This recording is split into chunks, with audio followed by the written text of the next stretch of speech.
recently in the social media, there is a picture that is in circulating. You and Dr. Noah Manyika, who has launched his Zimbabwe, Build Zimbabwean Alliance. You were also with Comrade Margret Dongo. Have you joined his project?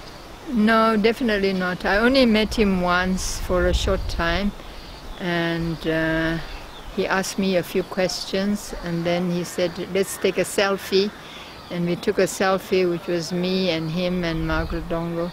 So I don't think I can say I joined his movement or his party, or, yeah, I don't know him. That's the truth.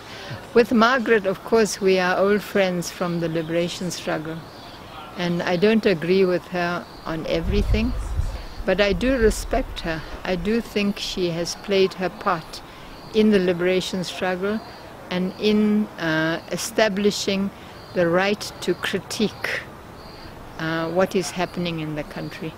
I don't agree with her on everything, but I still feel she's a person I must respect and honor.